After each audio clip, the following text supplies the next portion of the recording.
গাছে উঠতে বলে কি তোর আল্লাহ ধরে লাগতো আয় ভাই একটা বার নয় আয় খালি আয়। মদন ভাই তুমি যে এনে আসতে পারবা না ওটা আমি আগের তাই জানি, এই জন্যই আমি এই জায়গায় নিরাপদ স্থানে এসে বইছি। তুমি নিচেই থেকে খালি দেখো আর জলো, নিচেই থেকে দেখবা আর জ্বলবা, কিচ্ছু করতে পারবা না তুমি মদন ভাই। এর পরিমাণ 1000% বেড়ে গেল, বেড়ে গেল তোর মারির পরিমাণ। তুই সব কিছু ঠিক আছে, কিন্তু আমার ইনসাল্ট করে তুই কাজটা ঠিক করিস, তুই আমার ইনসাল্ট করে কাজটা ঠিক করিস। এই মদন সব সহ্য করতে পারে, কিন্তু ওর আত্মসম্মানে কেউ ঘা দেবে এইটা সে সহ্য করতে পারে না। তোরে যে কি আরবো, তোরে তোরে আমি কি আরবো, তোরে আমি করবো তোরে।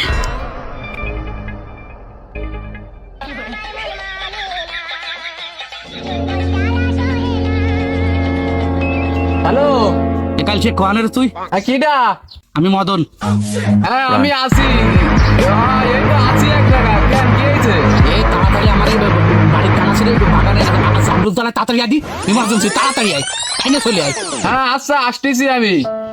আচ্ছা ভাবি তাহলে ওই থাকেন, ইমার্জেন্সি কল আইছে, পরে এক সময় এসে গল্প করবানি, থাকে না?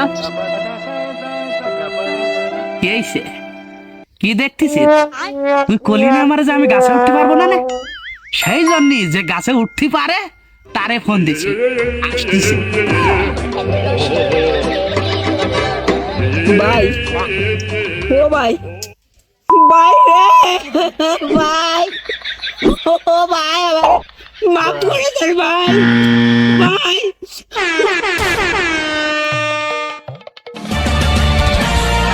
ঠিক আছে মদন ভাই, এত ইমার্জেন্সি কেটে রাখলে আগের থেকে কই দিচ্ছি, ওই চুরি যাওয়ার কিন্তু আমি পারবো না।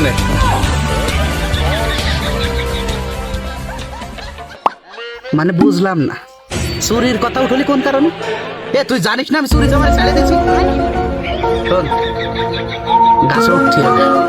ওই নাও, তুমি কে বললা কইলে তুমি চুরি যাওয়ার ছাড়ে দিছো, তাহলে আমার কাছে উঠতি করছো কেন? না মানে তুই তো দেখছি কসম না খাবো তো থামবি না। আমার তোরা কি আমি চুরি আর তোর কাছে উঠতে করছি নাই? তাহলে কিসের জন্য কাছে উঠতি করছো? তাকাই দেখ, উপর দিক চাই দেখ, দেইছি নীল আকাশ, মেঘের কোনো আভাস নেই। ভাই তোর ওই উপরে না গাছের দিকে চাই দেখ, গাছের দিকে ওই দেখ, বান্দরের লেওড়া গাছে উঠিছে, ও লেজ ধরে আজকে নামাতে হবে, ও লেজ আজকে কাটবো আমি। ও কি কিস্তি লাভাই না গাছে, কি হয়েছে? আরে ভাই কিছু হয়নি, গেছিলাম কিস্তি আনতে, যা ছুটে আমার দাবড়াই নেই গাছে উঠাইছে, এখন এনতে নামাজ উঠে আমার মনে করেন যে বাড়ই পাঠাই ফেলবে না, আর খালি খালি আমার দাবড়াই গাছে উঠাইছে, আমি কিস্তি আনতে। ওর কাছে সাফাই গাছ নে, ওর কাছে সাফাই গায়ে কোনো কাজ হবে না, ও তোরে বাঁচাতে পারবে? ওরে বাঁচাতে গেলি ওর ফ্যাসিলিটি 0%, ও তোরে বাঁচাতে তোর এখনো সময় আছে রে, তুই নিচে নাইমে আয়, খালি নিচে নাইমে আয়, নালি যদি এরে উঠোই তোরে নামানো লাগে, দুইজনে মিলে একসাথে কষ পান। মদন ভাই ডিসিশন এখন আমি চেঞ্জ করিনি, বসে ছিলাম বসে আছি, আর আবার বসে থাক পাইনি আমি। ভুল করলি, জীবনের তোরে সবচেয়ে বড় একটা ভুল করলি তুই। লাস্ট অপশন দিছিলাম তোরে, এটা শেষ অফার দিছিলাম, যদি নাইমে আসতি ক্ষমা হয়তো পারতি। এবার তো তোরা কি কখন দেবো? আইছে গাছে ওঠ, গাছে উঠে ওরে নামায় নিয়ে আসতি পারলি 500 টাকা দেবো। ওঠ। ও কি কও 500 টাকা দিবা? ও কে আমার গোষ্ঠী শুদ্ধ নাম হয় না আসবো? এই শালা গাছের নাম, তুমি নামবি না আমি গাছে উঠবো তাই কর। থাম থাম থাম থাম থাম ভাই, ও ভাই তোর কত দেবে? 500 দেবে? 500 আমি তোর পাক্কা 1000 দেবো ভাই, তুই গাছে উঠিস না ভাই, তুই থাম। ও কি 1000 টাকার কথা শুনে দাঁড়ায় গেলি কে? বুঝলাম না তো ভাই, অফার তো এইটা এসছে, ওইটা আরো ভালো মনে আসছে। মানে তোরে কি আমি ডাহে নিয়ে আসছিলাম, ও ডাহে নিয়ে আসে শালা তো ভাই, ভাই চিনলি না রে? চিনলি খালি টাহা, ও কত তার জন্য না, ও কত দিয়েছে? 1000 2000 পাক্কা 2000 টাকা দেবো তোর, ওর নামাই নিয়ে আয়।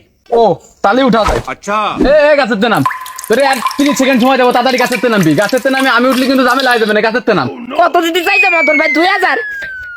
আমি তোর 3000 দেবো ভাই, তুই উঠিস না ভাই, তোর পাই ধরি, তোর 3000 দেবো পাক্কা 3000। চার হাজার দেবো তোরে, পাক্কা 4,000 দেবো, কিন্তু ওরে আমার চাই, ওরে আমার লাগবে। 4,000 কবি ওঠ। ওয়েট খোকা, আই অ্যাম কামিং। না না মানে কোন তাই তো কাজ বাড়ি তুই দাঁড়া দাঁড়া দাঁড়া বাড়ি দাঁড়া তোরা একবারই আর পাক্কা 10,000 টাকা তোর বাড়িতে উঠি না দাঁড়া দাঁড়া তো 10,000 ডাইরেক্ট 10,000